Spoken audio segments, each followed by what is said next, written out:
their ranks and the continued drug problems of their longtime friend and drummer Jimmy Chamberlain, they made a bold but difficult choice. They bid farewell to Chamberlain and moved on. And they managed to exercise the extremes of angst and euphoria that characterized the 90s alternative rock scene from which they were born. I had to go through my little mourning period to let it go. And now I've let it go. You know, my band has let it go and we're ready to move on, you know, into whatever we're gonna be. Now, on the eve of their highly anticipated fourth major release, the synthetically infused Adore, many fans are left scratching their heads and wondering what planet have the Smashing Pumpkins landed on, and what does it sound like up there? Well, as Darcy said, I said, you know, this whole thing's gonna be a little risky, and she said, well, what have we ever done that isn't risky? The Smashing Pumpkins Beyond Melancholy.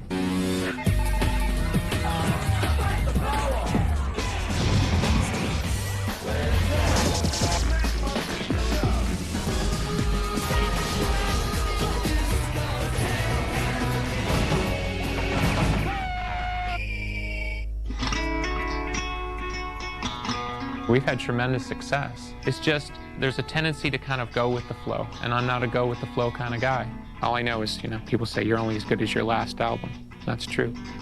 You know, I would be naive to think that people aren't going to compare and contrast. And, you know, if you chart the path of the band musically over 7 or 8 years, it's pretty radical. And it's going to be even more apparent with this album. Adore signals a new era both musically and personally for the Chicago-based Smashing Pumpkins, who've had a roller coaster 10-year journey. They began on the hot indie label Caroline Records, where they were at first labeled a retro psychedelic rock band. But even their first album, Gish, showed this was a band with its own trademark sound.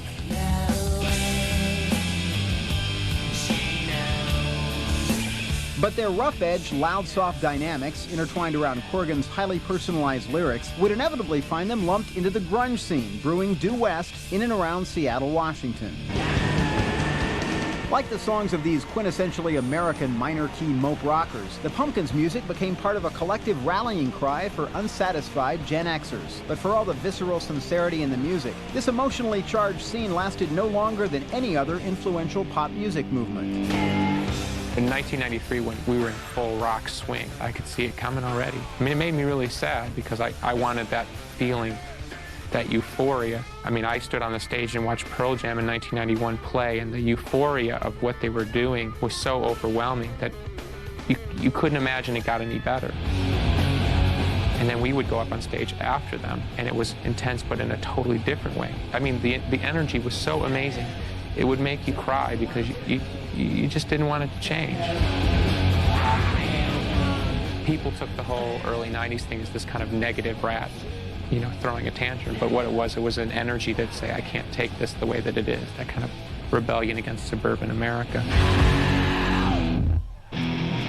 And like any scene, say the psychedelic Haight-Ashbury scene of the 60s or the punk phenomenon a decade later, the grunge hype catapulted countless calculated posers to stardom, whiners and grinders sporting flannels, jeans, and perfectly unwashed hair. If you want to listen to some band that sounds like Nirvana and try to get that kind of Nirvana rush back, great. If you want to try to get that old Pumpkins like rush back, that's great. But those times are over, you know, and everybody just has to kind of own up to it.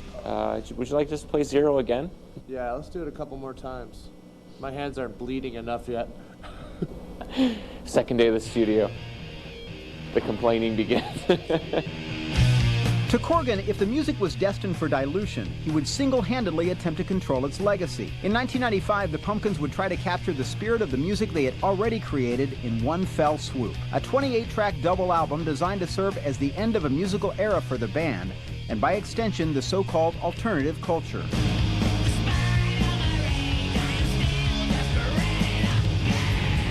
Remember when we were doing all those interviews and we were saying, that's it, like the rock thing is done. We're reaching the final limits of what people would know us to be able to do, especially in a rock sense. So in our mind, we wanted to do an album that would be the final encapsulation of what people would know as like the Smashing Pumpkins rock style, whatever. We were saying rock was done, and we were done kind of as a rock band in the traditional sense of the word. So we announced that even right when Melancholy was coming out. magnitude of the double album led critics to question whether Corgan's motives were merely ego-driven. Some worried the Pumpkins might be trying to usher in a new era of progressive rock excess. When people heard we were going to do a double album, there was that kind of initial resistance to the idea of the pomposity of it, you know. It's a lot to ask somebody to sit in modern-day society and take in 2 hours of music. I think it's always sort of been a challenge to try and really take in everything that we're trying to do. But fans new and old went along for the ride. Melancholy was an across-the-board success. The double album sold 6 million copies, won a Grammy, and received a whopping 7 MTV Video Music Awards.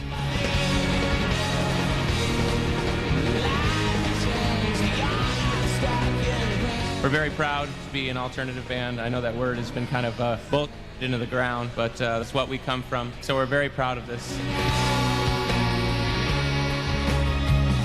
Amidst all the success, however, the seductions of the rock and roll lifestyle took a tragic toll on the band. During a tour stop in New York, drummer Jimmy Chamberlin, who had a history of drug problems, and touring keyboardist Jonathan Melvoin were using heroin in a hotel room. The next morning, Melvoin was dead of an overdose, and the Pumpkins' future was left hanging in the balance, but not for long. Soon after, Chamberlin would be fired. I mean, I'll say honestly that even though Jimmy's no longer in the band, he still is in the band. His presence and his spirit and his humor is still very much a part of the band. He's just not around anymore. And that's by choice. We still love him, and we still think about him often, but the issues that are involved with Jimmy are much bigger than rock and roll.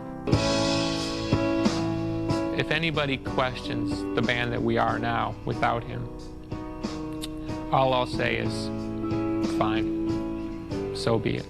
It's just a rock and roll record. If we're not the band that we used to be, then we're not. But we still feel that it was the right thing to do for Jimmy. Maybe it wasn't the right thing to do for the Smashing Pumpkins. Maybe it wasn't the right thing to do for the Smashing Pumpkins fans. And certainly, we're living all the problems from it now. But, you know, we love Jimmy and we put Jimmy first. And hopefully he understands that.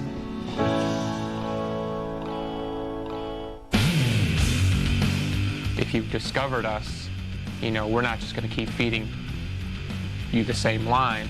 We want you to discover a new us.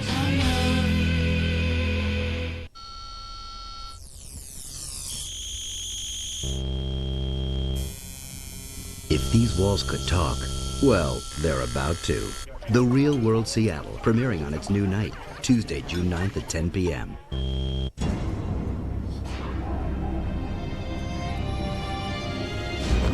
The world thinks American soccer is second rate. The world thinks we don't belong here. The world thinks our team is weak.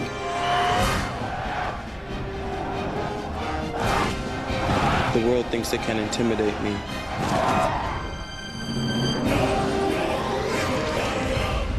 We'll see about that.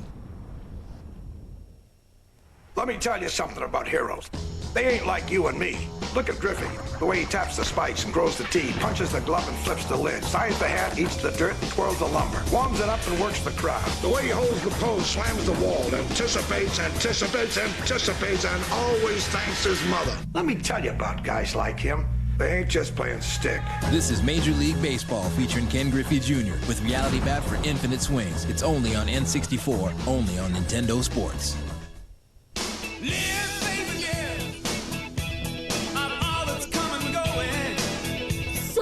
Bigger than last time. I got a new sensation. Perfect moments. But so impossible to refuse. Do it all in a day? No way! This is SeaWorld? New sensation. New sensation. Oh, you miss me? I miss you. You know, one time I had this great sandwich. They buttered the bottom of the bread, but not the top. I love you too, my little raisin. Sorry about the long call. It's just that 1-800-COLLECT's got a really low rate. 10 cents a minute every evening. 10 cents a minute? Amazingly cheap for a collect call, isn't it? 10 cents a minute is incredibly low. Now, I too have a little raisin, and I'd like to call her using 1-800-COLLECT, of course. Oh, I'm free to go on living. 1-800-COLLECT. 10 cents a minute every evening. Something big is happening at Ford. It's the Ford Big Time Sales Event. Get the biggest savings of the year on Ford cars and trucks. Like up to $2,500 in total savings on Windstar for all Ford, GM, and Chrysler owners. Plus, Ford and GM owners can save big time on almost every Ford car and truck in stock. The world's biggest selling division wants your business big time. So save big at the Ford Big Time Sales Event, going on now at your Ford dealer. Okay, fellas, a few rules. First of all, I don't want to see any of this.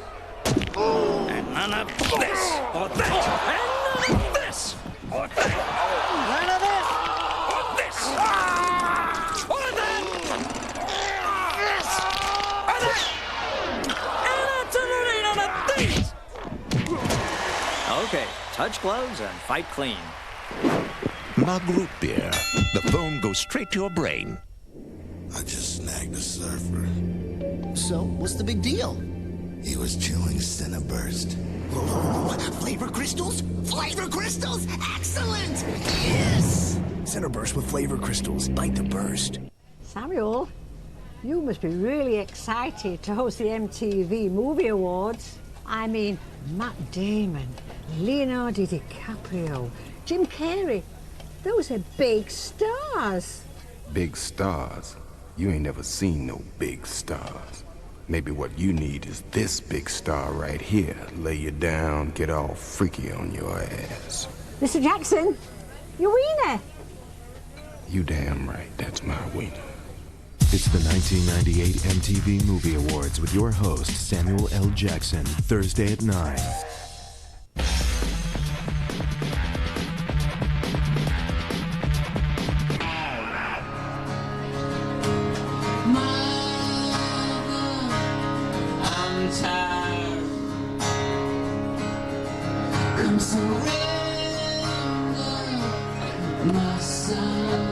I think I've grown tired of people looking at my songs through me. My whole point all along was, by talking about what I understood, I was trying to speak for everybody.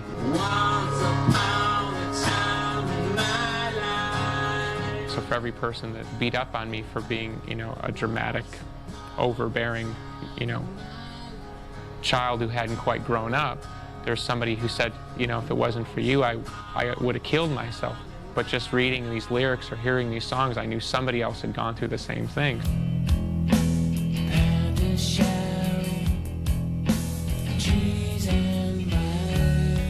There was nobody I could really relate to on a lyrical level. So I think I started from a very obtuse end and kind of almost afraid to say what I really wanted to say and disguising how I really felt in like weird rhymes and riddles.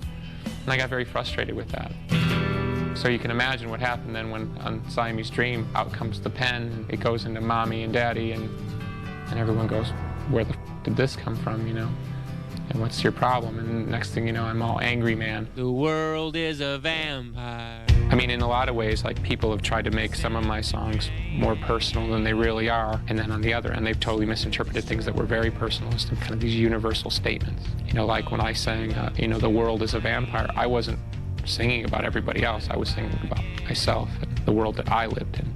I think the person closest to where I've ended up is probably John Lennon, like a semi-confessional, but in a bigger world sense kind of way. You're talking about yourself, but you're really talking about the world. Speak to me in a language I can hear. The things I talk about are not, there's nothing foreign about them. Isolation, desperation, ambition, loneliness, happiness, joy, seeking truth. I mean, these are universal themes. I mean, this goes back to Homer. I mean, and I don't mean Simpson. As the album title suggests, Adore finds Corgan exploring an age-old topic, love. And while the songwriter continues injecting his real-life feelings and passions into his music, he's also expanded his subject matter to include fictitious tales as well. I think when you talk about the concept of love, people get these kind of like cherubs and hearts and people, slinging bows kind of thought.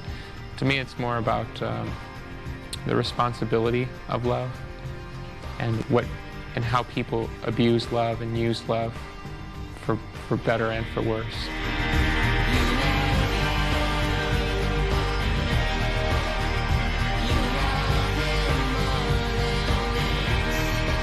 It's just, 14, 15 different takes on the same subject. One song deals about how a woman will,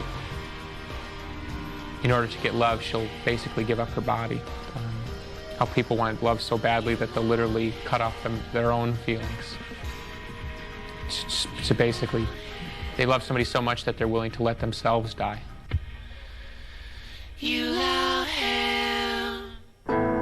There are about 4 or 5 songs that are very close to my heart and move me very much. Like, I can't even listen to them without being, bursting into tears. So I try not to listen to them in public very often.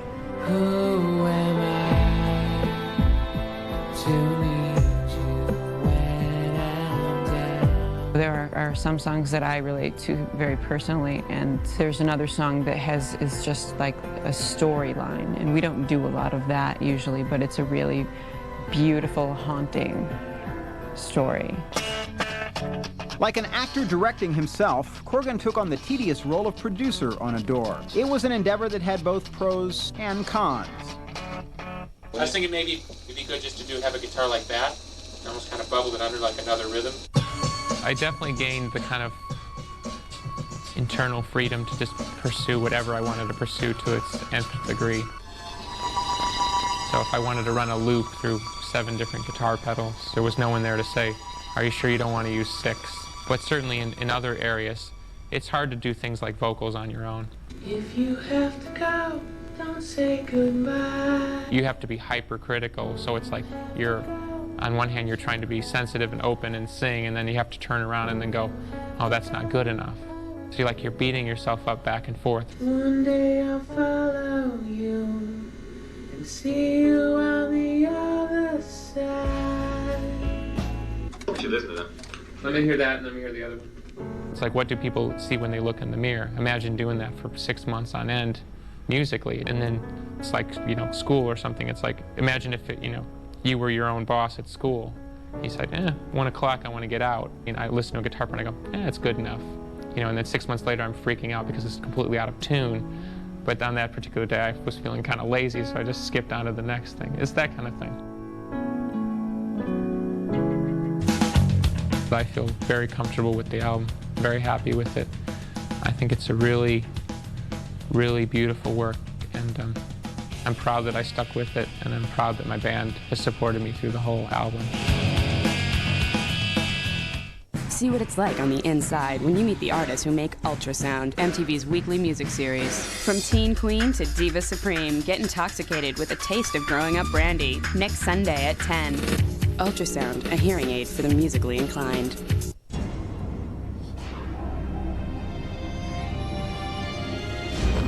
The world thinks American soccer is second rate. The world thinks we don't belong here. The world thinks our team is weak.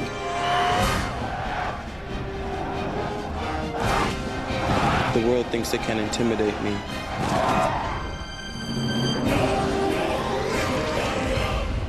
We'll see about that.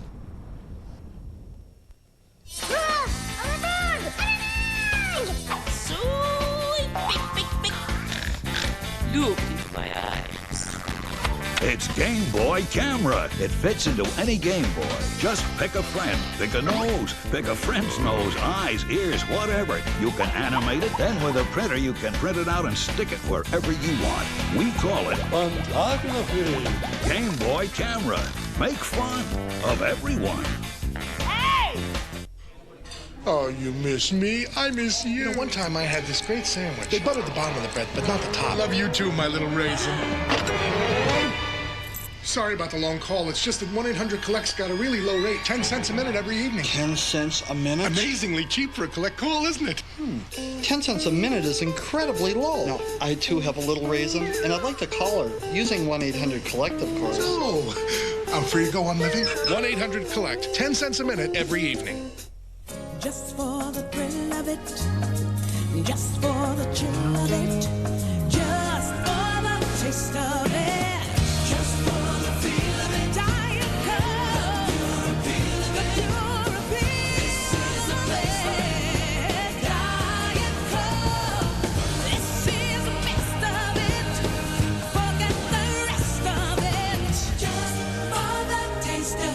a Diet Coke.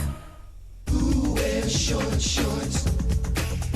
If you dare wear short shorts, never short shorts. Nair removes hair below the surface to leave your legs smoother days longer than shaving. Never short shorts. The world's greatest explorer. Ain't this guy. Chris Farley. We come in peace! Matthew Perry. Fear will be our breakfast. Almost Heroes, rated PG-13. Now playing.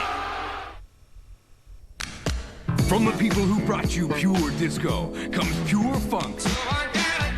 Get down, get up, and strut your funky stuff. 20 funky tracks from the biggest names: Average White Band, The Commodores, Patti LaBelle, Kool and the Gang, and more. Working at the car wash. Working at the car wash, yeah. Who's the black private dick that's a sex machine to all It's time to get funky, baby. Damn right. Over 70 minutes of pure funktastic hits. Pick up the phone and order Pure Funk. The hippest, hottest sound in America. Pure Funk on cassette or CD.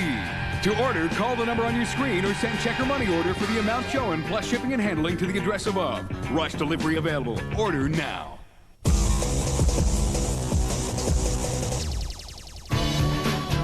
When people ask what this album was like, I mean, I use the word arcane because I think that seems to sum up the music best. It's kind of like music from the past, but done in a futuristic way. There's natural elements on the album, and there's synthetic elements on the album. It's like taking all the textures of all past music and trying to apply it to a kind of a new song form.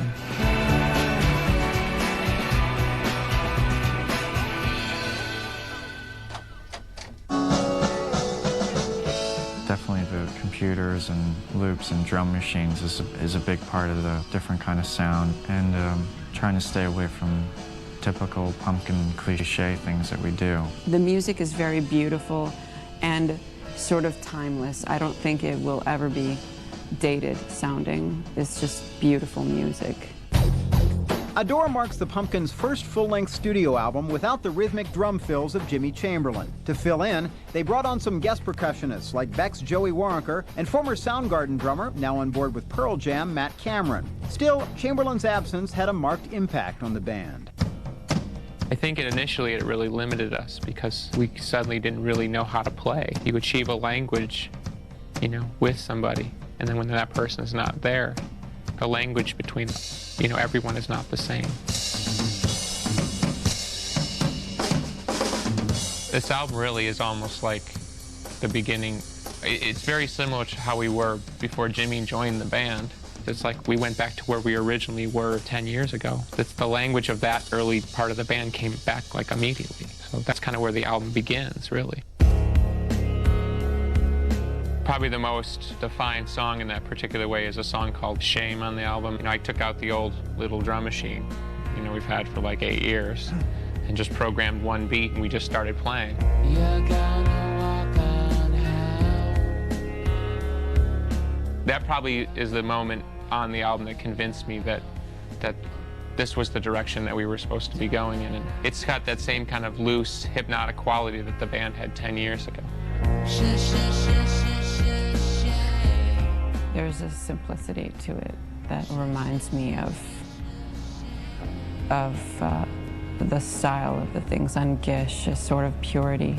It's a really good song, it has a really good spontaneous band feel to it, and I guess it kind of harkens back to our early days, so it's a really cool track, but, you know, I don't know, they're all really good tracks. In addition to the familiar drum machines, Corgan has also been introducing more synthetic soundscaping into the Smashing Pumpkins repertoire on songs like I, which was featured on David Lynch's Lost Highway soundtrack.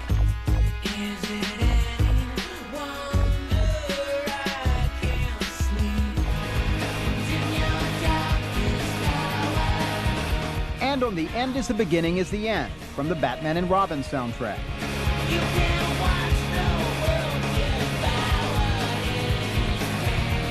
Still, Corgan's pursuit of incorporating technology into the Pumpkins' music was only grudgingly embraced by Darcy. her reaction at that particular time was, you know, what is this concept of just like, okay, let's just hook up the synthesizers? Basically what she was trying to say is, what's the heart and soul in what you're trying to get at? Are you doing this because it's just something different, or is it because it's something you really want to do? I just prefer to do the things as much as possible in an organic way. I know it's much easier if you want to throw some strings down, to just do it on the computer, but I just prefer the real thing. Call me old-fashioned. I think now that she's heard where my interest in it lies, with everything from I to Batman to the stuff that ends up on this album, I think she's seen me kind of find what my interest in it really is. You know, we haven't lost our identity in trying to add new textures and sounds to the band. Corgan was also interested in adding new surroundings for the recording of Adore. The band left the blistering winter of Chicago for the warm sun of Los Angeles and a less public rock and roll existence. I just found that the life I was living in my hometown of Chicago wasn't really, is bigger than the person that I am. If you come out here, you know, the land of rape and honey, it's like you're third on the list behind movie stars and TV stars, you know. I mean, you know, like the fifth guy on Frasier is more important out here than any of us, so it's great. You know, we go out and nobody really even cares. I like the weather, and I had this rental car, and I would have chai tea and order organic carrot juice, and I did wear some white clothing at one point.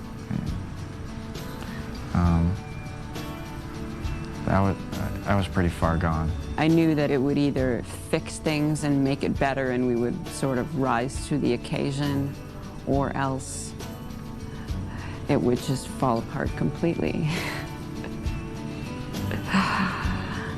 In the end, I think it was a little bit of both. So, what lies beyond Melancholy? Still more music. And hordes of live performances that fans are sure to adore. In terms of the future, the band seems comfortable with their tried and true philosophy. Accept the past and embrace the unknown. It is pretty amazing, you know, for any band to be together for more than, you know, 5 or 6 years, let alone 10. You know, as long as everything moves forward, it always seems pretty good.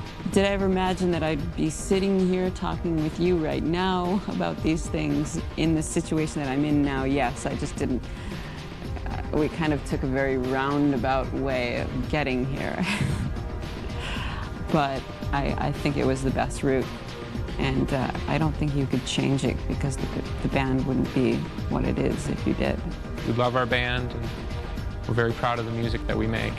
And we'll fight for it, you know. If you don't like it, you know, we'll be the first ones to tell you to f*** off. But we're lucky people. I mean, we live under, like, lucky stars. All our dreams have come true, and more so. We've got to meet many of our heroes and play in front of millions and millions of people. So millions and millions of records, and part of our culture and our generation. I mean, I won't bemoan that at all.